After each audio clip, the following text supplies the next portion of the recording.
Okay, so I actually want to start off with what we ended off with yesterday, because I was just looking around in the Rambam elsewhere, and I found something that supported theory we were saying. Okay, so hold on.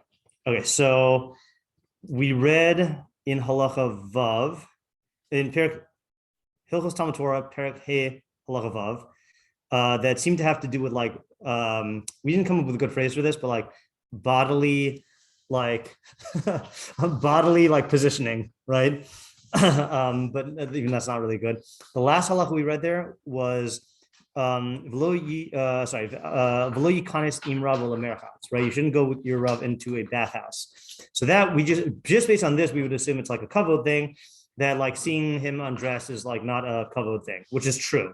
But then I mentioned that in Hilchos Isory Biya, then he brings down more examples of this kind of thing, and a lot of them don't have anything to do with kavod, it seems, right? So the one we read was in Tes Zayin, starting with Tes, the end of Tes Vav. So they Chachamim prohibited a man to live in the house of his father-in-law, because this is brazenness. And he should not go with his father-in-law into the merchatz. So that we said already is not a couple of things. And also, and the whole thing is in terms. This parak is in terms of sexual conduct. Person shouldn't go into the bathhouse with his father. So that could be covered of. And not with his sister's husband. So that does not seem like covered anything. And not with his student. Okay, so that's where we saw that it's on the Rav also, not just on the Talmud. And if he needed his Talmud, then it's mutter for him to go in with him. And there are places where it is where there is a custom that two brothers should not go into the bathhouse together. So I theorized that this had to do with, so someone said, Yosef said that maybe there was like a mishkav zachor chashash, right? And I said, I don't think it's a mishkav zachor because I don't think we're choshesh for that, but I think it could be a hirhor thing. So I was just poking around in the Gemara, okay? So the Gemara says, and this doesn't mean the Rambam holds this way, but so the Gemara says like this, Kidatanya. Im hakol adam rochetz, person can be in the bathhouse with anybody, chutz me avi v'chamav, except for his father and father-in-law, ubal imo, and the wife of his mother, the husband of his mother, ubal achoso, and the husband of his sister. Rabbi Yehuda matir ba'aviv mipnei kavod aviv. Rabbi Yehuda, I assume that means he's matir for aviv in a situation to help him, right? Not just like stam. V'hu adin lebal imo, and so too with the husband of his mother. And it says v'asu inhu v'gazur b'shnei achin, and they came and they made a gezerah about two brothers. Yishum. Psachim nun aleph amud aleph. I don't know what parak it is. I got confused. The Ram is Isory Biya 21, 16, 15, and 16. Yeah. Okay. Where was I? So there goes around Shnei Achim Mishum Bal Achoso, and then Tana Lo Talmid Talmid Lo Yerchat Im Rabo Tzarach Lo Mutar. All right, fine. So Rashi there says an interesting thing. Okay, Aviv v'chamav, because of his father and his father-in-law. Mitok Ro'uhu, because he will see him. Okay, and this is talking about the father. The Nizkar Shemisham Yata, and he'll remember that that's where he came from. No sein libo lehirhor, and then that will make his mind have hirhor. Okay, v'chein b'chamav, same thing with his father-in-law. No sein libo sheyatzasa ishto mikan, he'll think to himself, oh, that's where my wife came from. V'chein b'bal achoso, and same thing with the so up until there, it's dependent on the like yatzasa misham, but then this v'chein b'bal achoso. And same thing with the husband of his sister. Nami ika hirhur. There's also hirhur. So what yeah, right. So I think what he means, tell me if I'm wrong, is like these are people who you're familiar with, and like you're going to start to envision them engaging in tashmish with someone who you are familiar with. In other words, like your father it has to do with like your father. You're going to start picturing your father and mother, and with your father-in-law, you're going to start picturing like him and his wife. And then with your sister, you're going to picture her and her husband. So it's triggering like these associative hirurim.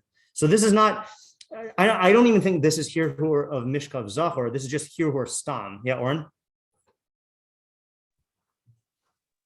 Am I muted? Hold on. I'm not muted, but I can't hear you. Let me try my, now I can hear you. It was a problem with my mic. Okay. Obviously that's a problem like psychologically, but why is that a problem halachically that you'll be envisioning that? So halachically, there are isurim that have to do with like, putting yourself in situations where you're like fantasizing, having sexual fantasies. But this doesn't really seem like fantasizing. It seems more like, or I'm assuming that it's more like occupying your mind with that stuff. Yeah, it's like, in other words, that's the, hard to tell.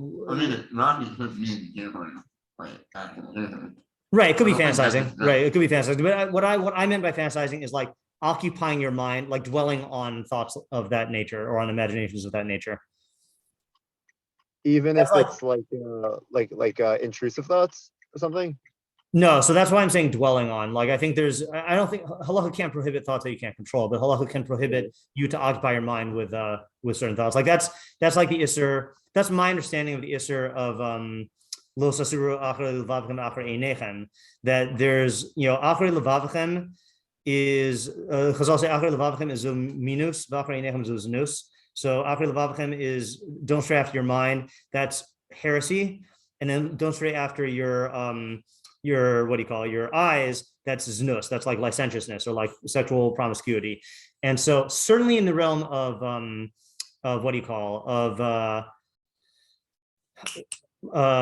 minus, of heresy, like the isur is to occupy your mind with thoughts of that nature, and the Rambam gives examples, and one, he says like, maybe you'll think, like if you think to yourself, maybe God is one, maybe he's not, maybe the Torah's been mind, maybe it's not. Oh, so then the Rambam's making you over the isur.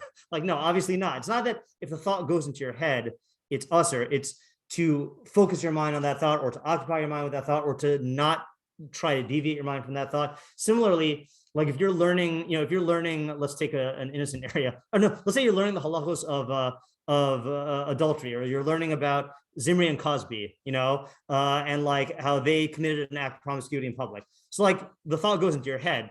That's a different mental activity than like dwelling on it and like deriving pleasure from it, or like occupying your energy in it. Yeah, wouldn't that mean that not going to have anything Yeah, the only thing I'm backing off on is I'm backing off on the connotation of fantasizing. It doesn't mean like you're like all like dreamy eyed about it. It means that you're like you're investing your mind's eye in that scenery, in a no, in a sexual way. Okay. But not like, I'm trying to be La Foucault Oren's thing. I said it that way specifically to exclude Oren's thing of intrusive thoughts, because intrusive thoughts can occur anywhere. And I don't think intrusive thoughts are something that the Torah even, expects you to control. Well, there's expecting you to control, which the Torah doesn't. It's not, but it can say, don't put yourself in situations, right? Yeah, right. Yeah. Well, I think you having it in the box when normally happen, and then you continue having it. Right. Yeah. I mean, this is a whole sugya of like what the hirur is, but just to answer the question, like that is. Yeah. Right. But now, but I was looking at this anyway. So I started with this Rashi, and that's I'm calling this associative because that's literally what it's saying, right? You're going to see your father and you're like, I know that guy. That's where I came from. How did I come from that guy? Oh, it's like him and my mom, like it's a chain type of thing, Now contrast that with the Tosos Harid, and Tosos Harid is what I was saying yesterday. Whoa, I've never seen this in my life. Tosos Harid Mahadura Tlisa'a, 3rd edition. I didn't know that there were 3rd editions of things. So he explicitly argues against what Yosef was saying. He says, "Vatanya rochzin shnei achin ka'achas." Oh, I guess we didn't read that part. It says, "Didn't we learn that 2 brothers may be in the bathhouse together?" Pirush Hamore. I guess this is written by his students. I don't know anything about the Tosos written and how it was written. The ein kan shum pritzus. There's no concern of pritzus here, of actual like inappropriate relationships. You might think that if they're going to start eyeing each other and then that's going to like lead to mishkav zachor, or they're going to eye each other in a mishkav zachor way, the ino nearly that does not seem to me to be the case. The halakama and shari kol harachokin lirchot yachad, because you see later on that they permit people who are strangers to bathe together. The asur hakrovin, and they asur relatives. The taima mishum chashash mishkav zachor who koshkin shiosur harachokin. If there was a chashash of mishkav zachor, they would definitely prohibit people who you're strangers from, so that's like what you were saying is like it was a common thing in the ancient world for like those things will do for the Talmud, for the Rabbi Talmud thing. Okay, right, but I'm just gonna let me finish this part first in terms of making the differentiation. Okay, elavadai tamahu de k'daba'inan lememar lakaman mishum da'asi lihurhuri. So he says that definitely because of what it says later on that they're going to come to have hiur umakum shenahagu. Now, with the hiur thing, it's interesting because here he's talking about the case of two brothers. That's not with the father. Again, and this is part of the way I was learning Rashi. With the father, with your father, then I'm positing that the hiur is going to be thinking of your father and mother. And then with your father-in-law, it's him and his wife. And then with your sister, it's the sister and her husband. Brother, he doesn't say like your married brother, Well, that's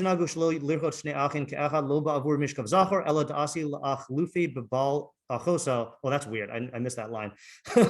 So you're going to mix them up with your brother-in-law to ikir hura, in which case there's hiur. So it's like a little plug thing. No, so it's they weren't actually stocking. No, it's a minhag, right? Yeah, it's a minhag, and like it's so like people started. Oh, people will start to assume. No, people started doing like saying like oh, brothers shouldn't bathe together, and Chazal endorsed it, but it's not like they. Oh, that's what you're saying. Yeah, that's what happens. Yeah, that's, you're saying that from here. You're saying that from you know that from elsewhere. I know that. Yeah. Oh, okay, interesting. Yeah, it was that like the two brothers went were visiting in town and they went to the bathhouse and people were like, in all our days we've never seen anyone anyone do that. And then one of them quietly got left.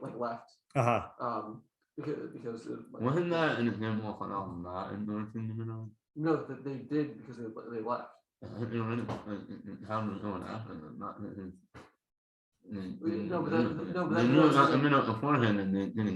See, the way I would read that, I don't know, regardless of whether what you read, the Tosfos HaRid says, just if you read the words, in a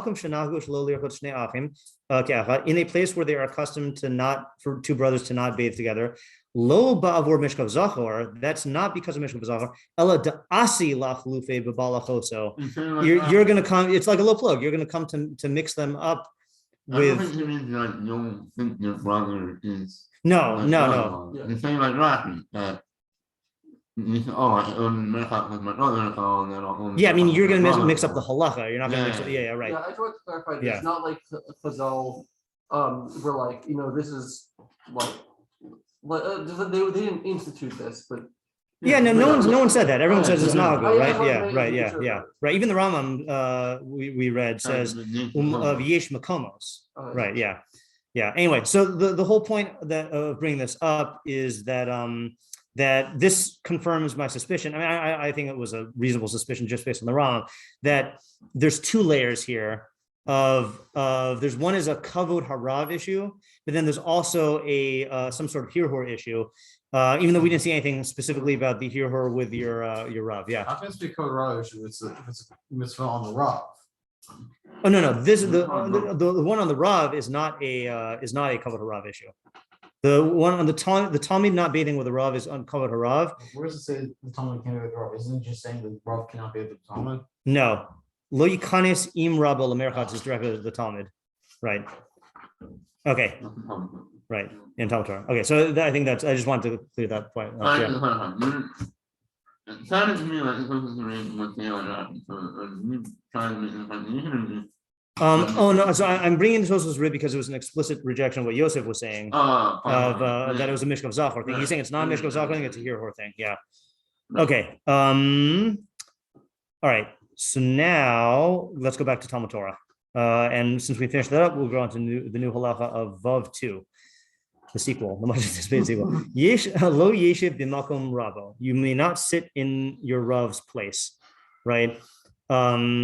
So just to clarify, even though the Rambam doesn't say this, I think, I remember this from in yeshiva, okay, that I think there were guys in yeshiva who were under the impression that it's that you can't sit in your Rav's chair, right?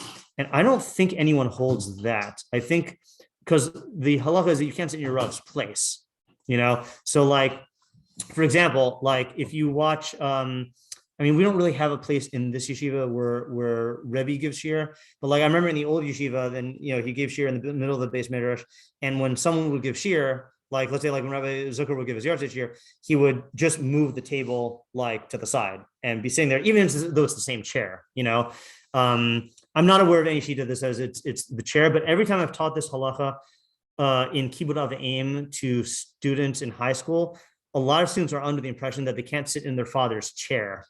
So if that does exist, I just am not aware of that. All I know is it's the place. Yeah. Is it possible that It could be if your father says, "Don't sit in my chair," then yeah. But I just I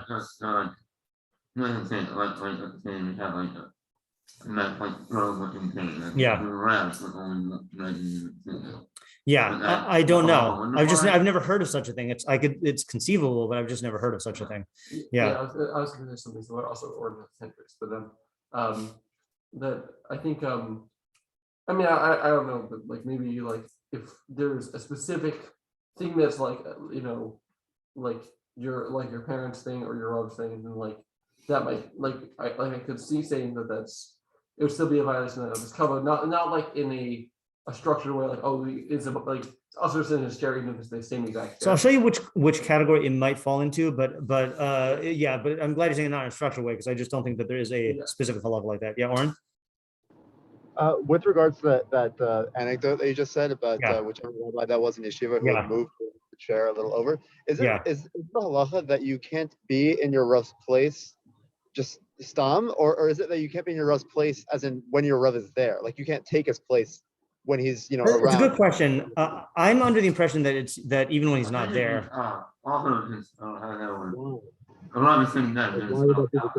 Right. No, I think Oren's saying like let's use a case where like your Rav has a place in shul and like he's coming to minyan and you're coming to minyan and you take his seat.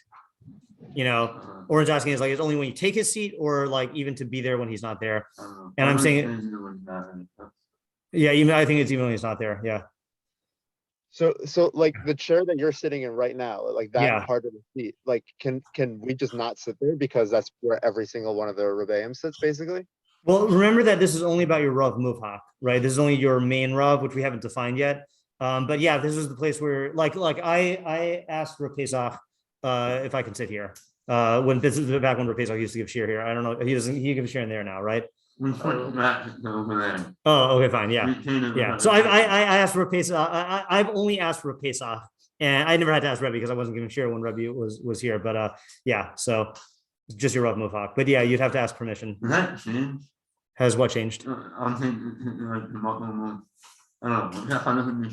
You mean how long do you have to sit there for it to be your makom? Yeah, it's a good question. I don't know.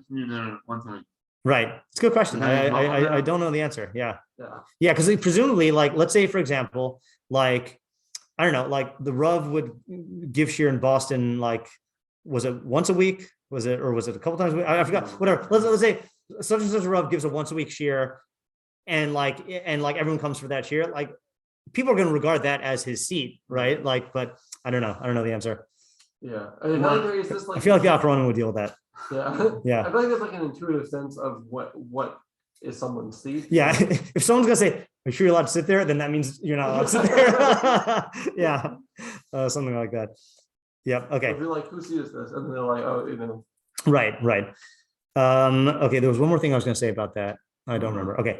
Velo yachria devar. Oh, I know what I was gonna say. Not halachically, but I realized the other day. This was my table from yeshiva. And I know that because I set it up every week, this exact table, because we used to have two of them and then one of them broke. And I was like, oh, I didn't realize that I'm sitting at the table that I sat at for 7 years in yeshiva, which is really cool. There's no halakha in tables though. Okay. Makom, yeah, right. But if the table was in a different, not last year when the old building was up. I'm trying to think where this was. Oh no, was this Revi's spot in the old building? I'm trying to think. I don't know. I can't. It's hard for me to picture it. I don't think that would be anymore. No, I don't think so either. I think if you demolish the building, yeah. Okay. Yeah. Right. There's no plaque here. Yeah. If you want to, you have to demolish the building. Yeah. Okay. V'lo yachriya devarav b'fanav, and you cannot be machria his words in front of him. Okay. So let's see what Rambam Bekius says about machria devarav. To decide, right, or to make decided, right? I think. V'lo yachriya devarav b'fanav. Kishiyesh l'rabo svara halachtis. When your Rav has a halachic svara. Not an agadic svara. No, I don't know. V'hatalmid savur acheres, and the Talmud holds contrary. Asur lo lahachriya neged Rav b'fanav. Okay, so he is learning that it's disagreeing, right? You can't I guess voice a disagreement in your Rav's presence because the matter is weighed here and there. Oh, and he quotes shilos with tshuvos. Okay, so I thought when we read this elsewhere in Rambam Bekius, I thought it was his own idea. But if this is from the shilos of tshuvos, then we should look at the shilos and tshuvos. So let's do shilos of tshuvos, Reish Samach Daled of the Rambam. I'm not about that. It's saying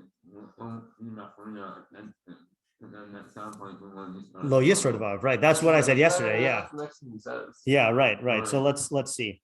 So we're now in Sifra Shilos Tshuvos. We've shown him. This is not on All Torah yet. Rambam. Because I think there are lots of them. Reish Samach Daled. It's not one of the Republican things. No, I don't think so. I don't even think this is on Sfaria. I don't know because I never looked. Okay. Okay, good. This is a short one. We read the whole thing. She'ela hamachila shnei inyanim. This is a question that includes two things. Yorenu masha amar hadrasa. This is the people writing to the Rambam. Teach us what your eminence said. Oh, that was a good translation of Hadar, right?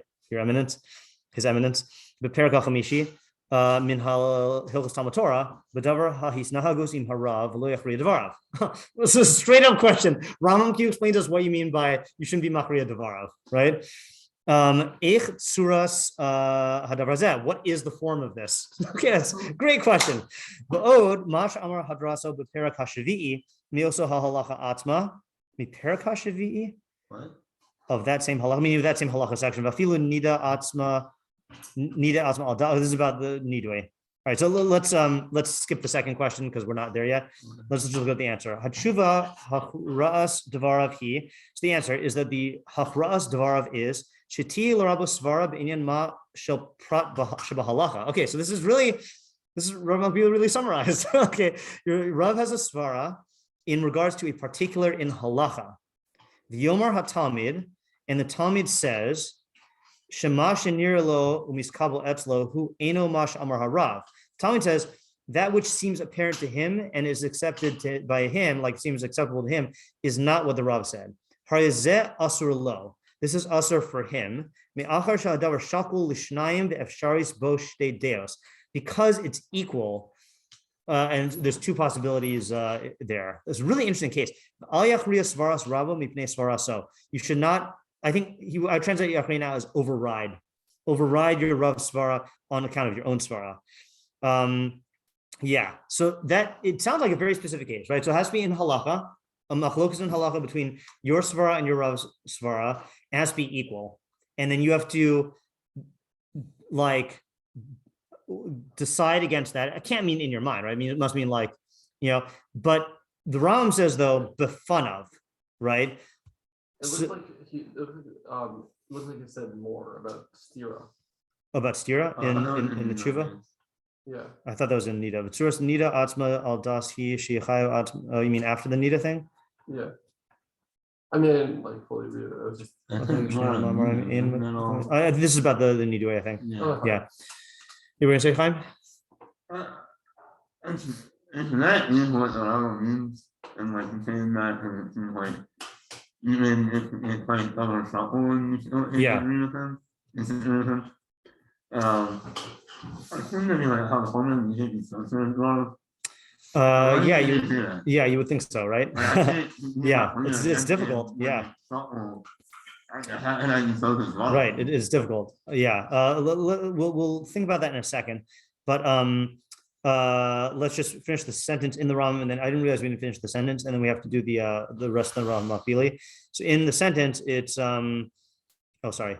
Oh, we did finish the sentence? Never mind. Sorry. Oh, sorry. We didn't finish the. So I skipped lines. Yeah. So back in the Rambam Bekius is really what we should do after the quote. Baruch eina talmid chayav lahaskim im pirush shel Rav. Okay, it's clear that the talmid is not obligated to agree with the pirush of his Rav. Ubilvad shetamud lefanav his tamchus al haTalmud hamachayev es klal Yisrael o al havanas chacham gadol habaki b'chol Torah hamistamich al haTalmud. Mistamich is one of those words that is a modern Hebrew word that they always use that I always have to look up.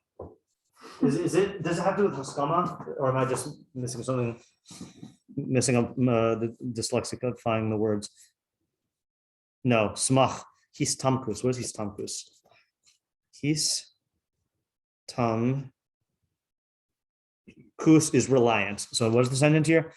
So definitely he doesn't. Talmud does not have to agree with the parish of his Rav, as long as shetamo lefanav his tamkus.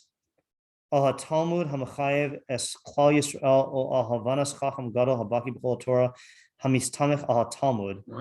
I don't get what he's saying. V'sheyihu b'talmid drishas emes v'anava v'kavod l'rabo.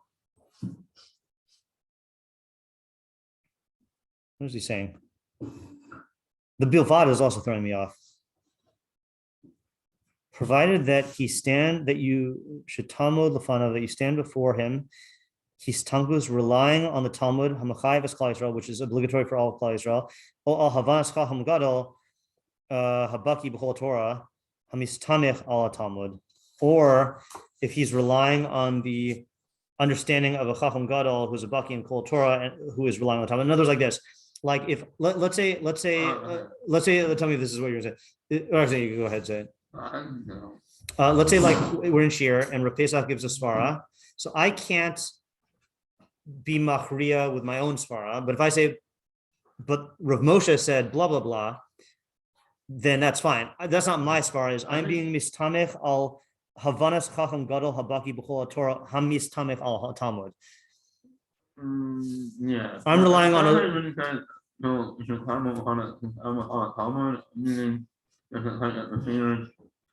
Oh yeah. I got the first part wrong. Yeah. In other words, like this is if basically if I'm relying on my svara, then I can't be makri. But if I'm relying on like something that's an open part of the corpus of halacha or on a mafarish, right? Then that's okay, right? But if you are relying on svara and not the svara, then you can't be makri like that. Even not the fun of? It sounds like the svara. Even if you rely on the Talmud, right? Oh, I was saying it the opposite. Well, I thought it right. So another way. Okay, hold on a second. The way I'm reading it is like this: is certainly you don't have to agree with the parish of your Rav, okay? But then the halakha is saying as isn't that what he's contrasting to? No, I thought he's contrasting between being machria and being and agreeing, like being maskim in your mind. In other words, there's no. I don't think he's saying that there's an obligation to to submit, like bittul hadas, like Rebbe always says. There's no such thing as bittul hadas in Judaism, you know. But you know, it means that you can't. So he's saying the way I read this sentence, it's clear that you don't have to mentally agree with what your Rav is saying. As you know, it's interesting. As long as the bilvad is really throwing me off, as long as you are shetamud lefanav. I think you're saying you do that if you're not relying on anything that's not. I don't know. I think I'm saying, like, if let's say your Rav says something like that doesn't make sense to you. Yeah. You don't have to be like, like, okay, fine, that makes sense to me. Right. But like you like if you're gonna disagree, you need to like bring a source for disagreement. Right. Is that? Well, I don't know. See, that's the difference in the way we're reading it. Oren, what do you want to ask or say? Does this mean that you can't like argue in shiur, or is this something else? No. So I mean, well, here's the other thing also. Like, and I think this. I hope this goes without saying that like the culture of Talmud Torah is such that like in the Gemara, like Talmidim disagree with the Rav all the time, you know, or in the Mefarshim, you know, but there's there like in other words, like there's let's say like in our yeshiva or whatever, then there's an assumption that the Rav wants you to voice your disagreement. I think this is talking about it with the default. So Yeah, Yosef? What's the rhyme from the Gemara? What do you mean? That the Gemara is the post facto recordings of centuries of discussion. It's not a one shiur kind of thing. No, but do you not have any cases in the Gemara where a Talmud disagrees with his Rav? Is that? I'm sure that there are also. Yeah, I can't cite you chapter and verse, but doesn't look like God specifically. no, in halacha. Well, I mean, Reish Lakish and Rabbi Yochanan. Reish Lakish was Rabbi Yochanan's Talmud, right? I was saying, how can you bring a raya from a disagreement recording the Gemara, because it's not a befana thing. That's a recording of like Rabbi Yochanan says thing, and I know. I think they actually learned together though. Yeah, that was the thing. Right, that was when he died, right? Then he said, the praise that Rabbi Yochanan had of himself was that he disagree with him. Right, yeah, exactly. 24 disagreements. Right, yeah. We're not trying to point out. I'm not thinking family isn't one of it. I think I'm not real. So no, but that's why I'm saying that masking means in your mind, I agree. and that's why it's not a befana or shlo befana issue. Right, when I'm thinking machria, I think it's not the machria is the fun of issue. Right, machria is the befana issue, right? It's the fun of, even if you're relying on emotion, you Right. can't machria in front of your enemy. So that's still what I'm in doubt about. That's still what I'm in doubt about. For some reason, the bilvad is throwing me off here, like because you're reading it that even if. Well, I'm thinking a lot is going on the issue. Yeah. That if obviously you're not wrong, provided that you have relying on how much relying on. And you're saying that all of this that is in the masking thing, but you're saying that even to voice something, even from another of the Mefarshim, would not be permissible in befanav?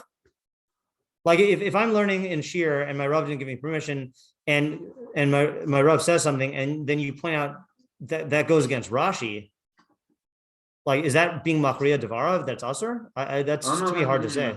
How do you define machria? Well, let's say it's on a prod of halacha. Can we just and tshuvah instead of being viewed in the machria? Yeah, that's okay. That's what I'm saying. The Rambam doesn't say Mashal Shatil Rabbi Svara be'inyan Mashal Prat b'halacha Yomar Tamich Shemash Nirlo Miskabel Etzlo Hu Eno Mash Amar Harav Harze Asarlo Me'achar Shehadavar Shakul Lishnaim Vefsharius Bo Shtei Deos Val Yachria Svaras Rabbi Bnei Svaraso. Now I'm going to say that this is his svara, the Talmud svara. But obviously, if the Talmud is quoting someone else's svara of one of the Mefarshim, then you're allowed to say that. Yeah. So, Oren, what are you going to ask? If this isn't about arguing in shiur, then what is this about? Then no, this is about in shiur, but we're saying what the parameters are, though. Okay, what are they? So the parameters are that, like in the. Okay, so I'm making a distinction that the Rambam is not making. I'm saying that there is this thing called Talmud Torah that involves like being nosef and nosein, like arguing and deliberating. And like, obviously, if your Rav is wanting to explore the area and like to hear out different arguments and stuff, then of course you're allowed to do that.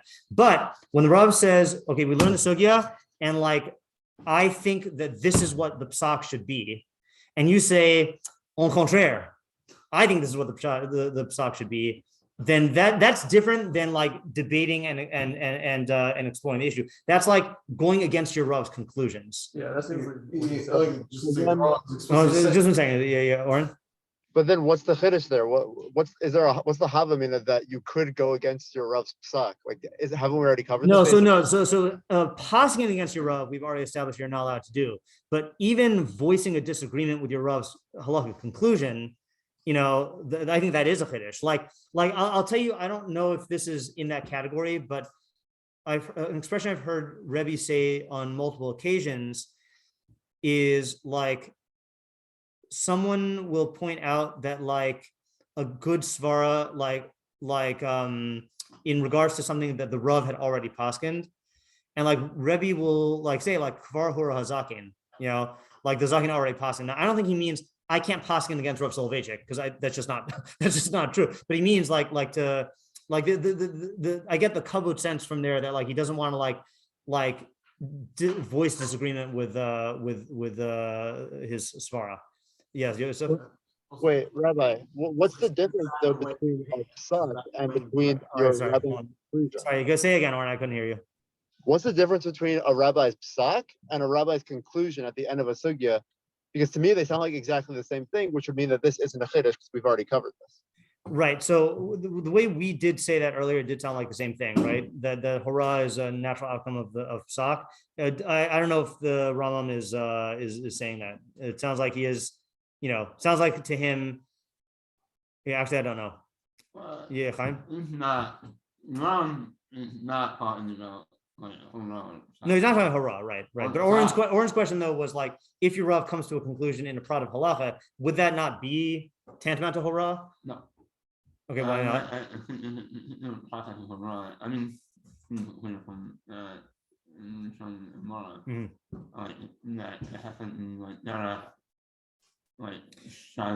Yeah, this does seem to be more in the theoretical realm, even. Like if he's just like coming to a conclusion in the theoretics. Yeah, Yosef, go ahead. I guess back to the whole issue thing. The Rambam explicitly says that this is only after you've weighed out all the possibilities of everything. So as in, if you have an alternative part, you can argue your case. It's only after you've argued it out. Right. It's like the final step when you're like being machria between. And this is like when we define a machlokas rishonim, and you have two equal svaras, right? So we say that like if they're two equal svaras, your intuition might go one way or the other, right? So we've reached that point, but instead of Rashi and Tosfos, it's you and your Rav. And you can't say I don't like Rav svara. And you, yeah, exactly. You can't say that you don't like the Rav svara, right? In front of him, yeah. Yeah. I will also like to remind us that we said earlier in that that common is supposed to ask questions. Right. That's true. I think in the context of like shiur and machlokas is in for the purpose of being right. And obviously right. Meaning even the question of Rebbe, like why do you like your svara more than my svara? That would also be fine because that's in the realm of engaging in the process of investigation. Right. Yeah. This seems like where it's where the only objection the Talmud has is that it seems more intuitive. Right. Yeah. Really interesting. There's a clear answer from the Rambam here. I wish he put that in the Mishnah Torah. Now we still didn't finish reading Rambam Bekius yet, right? No. Okay. Asur lo lifso kalacha. Oh, he looks like he addresses what Oren was wondering about. Yeah. What you said that earlier, you talked about passing in front of going against the Rav's stock. Yeah. Where is that? Above in the parak. Okay. In the first 5 halachos. Okay. Okay, so v'asur lo lifsok halacha neged das rabo rak b'nochachoso b'fanav. So it is asur to paskin halacha against your Rav's das rak b'nochachoso, only in his presence. Whoa, hold on a second. Wait, but not in his presence. Alav lahoros al pi havanaso hu. You can paskin, you can be more hora according to your own understanding. Lalom masopani without favoritism. Kmosha asa rabbeinu kesh amar va'aba mari min ha'osrin v'ani min ha'matirin. I mean, this is presumably when he's giving you permission, right? It's not like, yeah. Also, I just realized Just in this case, in the raw case, you're giving it to other people. You're making yourself raw. In this case, you're not trying to teach other people this. You're just saying I reject. Right. That's also true. Right. Like, yeah, but hold on. In this case here, he must mean when your Rav has given you permission, right? It can't be the other way. Yeah, right. All right, fine. So as it says, so this is quoting from the Rambam that my father was one of those who were Oser, and I'm one of those who are Matir. Yeah, fine. Or Rabosai Horu, the Ein Roy Lismoch al Horayazo. Rambam says that a lot, apparently. That are my rabbis paskin this way, and it's not Roy to rely on their psak. Wow, interesting thing. Yeah, so that's lo yachriya devarav, the fun of. Yeah. So the fun of thing is interesting though, right? Because again, this just to differentiate this from the case before, this is not a matter of jurisdiction or anything like that either. This is just it's disrespectful. It's disrespectful, like some sort of like act of disrespect, to like challenge him in his presence in that way. Okay, now we can ask your question. Where's the below yistor as devarav? Can you get that by kolshkein? Yeah, what's the finish there, right? Right, and this would seemingly be like, well, first of all, which devarav? Right, because you see that the devarav in the yachriya thing is a very, very, very specific case. Now, you might say that specificity comes from his use of the word machria. That machria means it's even, but you don't need it to be even to be soser, right? Like soser would be even like any disagreement. You want to say something? No. And it's correct. Yeah, it sounds like at all to be soser, right? That's what I was thinking. Perhaps not only the fun of. So the finish is that even not the fun of. Yeah, that's interesting. What? Like I saw you closing mission.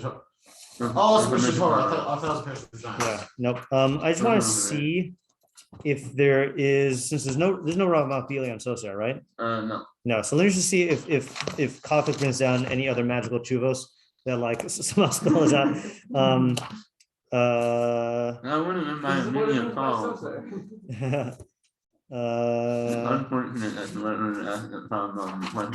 I know, right? Just ask him to explain the whole halacha. Ask him to give a shiur. Okay, lo yistoras devarav. Ooh, we got a column. He quotes the Kesef Mishnah. Let me skim this. Okay, all right. We'll look at it. We'll look at it firsthand. At this point, does it count as a source? Yeah. No. We're doing Kesef Mishnah on hey. Sorry, this is the Isory Torah. I'm in the wrong thing. Hold on. Yeah, Kesef Mishnah on Talmud Torah. Hey, what halacha are we on? Vav. Okay. 2. No, 2. I don't know. Okay. Lo. Is there no Kesef Mishnah? He quoted this one.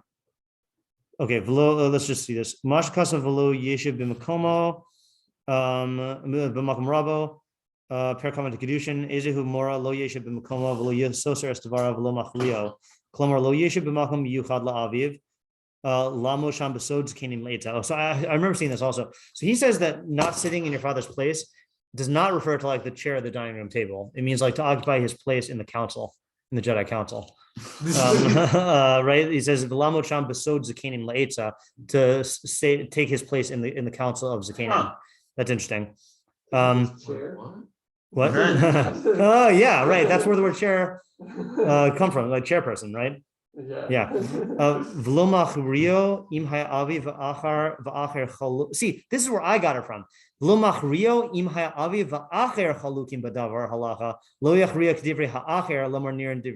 I got it from. So that's saying if your father and someone else are arguing in a matter of halacha, you can't side with the other guy against your father. I would have thought machria. Yeah, right. Yeah, right. Yeah, clearly because of Mishnah did not see Rambam's tshuvah, right? Like, yeah. What happens if it is that if say your house has a specific basin, then there's every time there's a new, I guess a new person. Assuming he's a Talmud of the old Rav, yeah, you have to have a new thing. A new chair. a new place? Sorry, I missed the case. There's a town council and right. Hey, yeah, he can be milkful. Like I'll give you in case you're inheriting your Rov's position where your Rov was running of this dynasty and your father now he died. Right. So I was actually I'm gonna turn off the recording for this part. Pause recording. That was the Kesef Mishnah. Then Kafik also quotes the Lechem Mishnah, who says, yeah. I will say about what you're saying about the transition. Yeah. I think they're all the fact that halacha requires this level of kavod necessitates that it would actually be like a smooth transition as opposed to like the two ways that can happen are like a transition or like a power grab. Right. And halacha is making that one. Yeah, that's true. Yeah. A coup. Yeah. Okay, so he says Lo yeshibim kom rabo limit lamad kain mimash the tani b'perakam dekdushin gabi aviv. So he's learning this from father v'kosh kain rabo shekvodo chamor. That is interesting, by the way. So I guess that is the case that all these halachas are learned out from the av. Right. But I guess this chain though of the lo yeshibim kom right. It sounds like the Kesef Mishnah also said that. Yeah, right. So that's interesting. Okay, but then he says, there's a little bit of a difficulty. Oh, he's arguing with the Rambam. No, in the ordering of the Rambam. Yeah,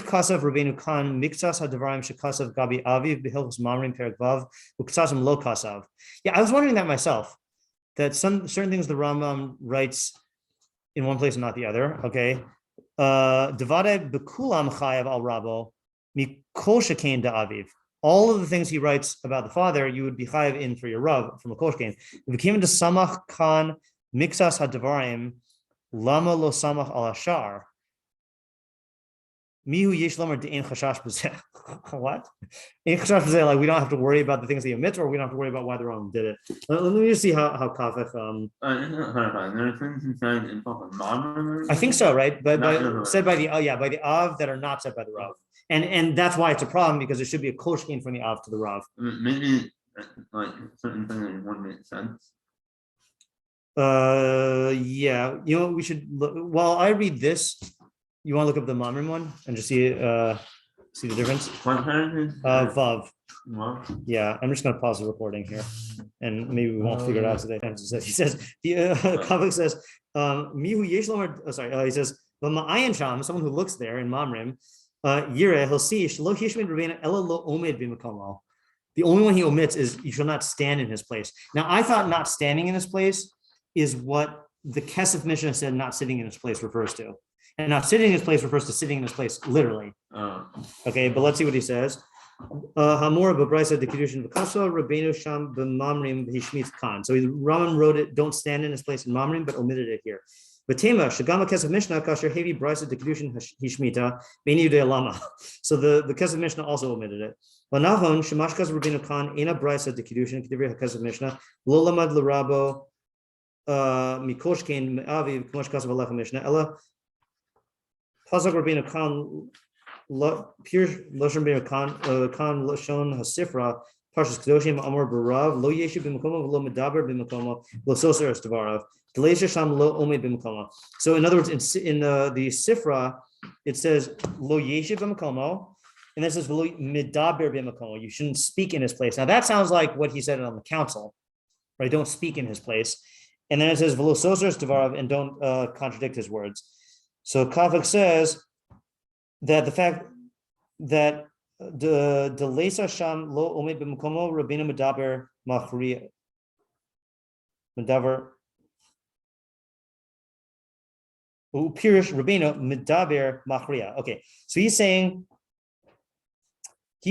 that what the Sifra says don't speak in his place, the Rambam is saying is not to be Machria. Because of Rabbeinu v'lo yachriya devar b'fanav mashma davka b'fanav hashlo b'fanav ol achar moso mutter. So when the Rambam writes not in his presence, it means if you're in his presence you can't do it, So if you're not in his presence, or if it's after his death, that's fine. So then he quotes the case in Hilchos Shchita where he disagrees with his father. Looks like the Kesef Mishnah, the thing he said about two people are arguing and you side with the other guy. That's how Rashi explained machria devarav. Oh, no, hold on. The Pirush Rashi, im hayu chalukim b'divrei Torah, lo yomar nirin divrei ploni, v'hiksha harama hainu lo yester. Ah, okay, this is where I got it from. I knew I got this from somewhere. So the Rama with a hey, not the Rama with an aleph, says that lo yistar devarav is when your Rebbe and someone else are disagreeing, and you side with the other guy. That's lo yistar. But machria is when you say nir and divrei abba, when you side with your father. To me, that's the most harmonious explanation. That not being, again, if we never saw the tshuvah of the Rambam, what I would have said is not being machria means that if your father or your Rav is arguing with someone else, machria means siding with your father, and being soser is siding with the other guy. So you're just not allowed to weigh in at all, right? That's what I would have thought. But now that we know that the Rambam says machria is this specific case, then the question is what's soser? And for that, the best explanation we have so far is Chaim's explanation, which is that the chiddush is not in the stira, it's in the fact that you even shlo b'fanav. Whew. No, I mean, that question never why. No. Well, sorry, what was it? Yeah, why can you not? Yeah, I mean, the simple answer, which I don't know how comfortable I am saying this, is that, like, saying your own, exerting your own opinion over your Rav or your Av in his presence is like brazen. There's a certain brazenness in that. Saying your own opinion outside of his presence, there's nothing brazen inherently in that. Okay, but if you are like saying it in a way where you're like undermining it, like, in other words, saying like you have something that's a completely equal svara, and you're like, it makes sense to me when I learn this that it's like this. That's not like going to be inherently like undermining. But if your Rav Paskin, if your father or your Rav Paskins, this is usher, and you, or say that this is mutter, like that's, I don't know, that's like a disrespectful thing, even not in his presence, as long as it's known that that's what your Rav's thing is, something like that. Yeah. I mean, I think that, like, I think being machria devarav lo b'fanav. Yeah. I don't know if we're ever saying that that's soser or not, I mean, soser him or not, but I think that there's like, I have heard this happen in two different ways. And I think one is where you're like saying, that what makes sense to you is something else. Yeah. The other is like, I'd say disparaging what the Rav said, like, because you think yours makes more sense. Mm-hmm. Right. Yeah, but I think, I don't think there's even a hobby in it that disparaging it would be okay, even shalom b'fanav. Yeah. All right, let's stop here for today. And tomorrow will be the last time before the break, before my break. I mean, How long are you on? how long am I going to be gone for?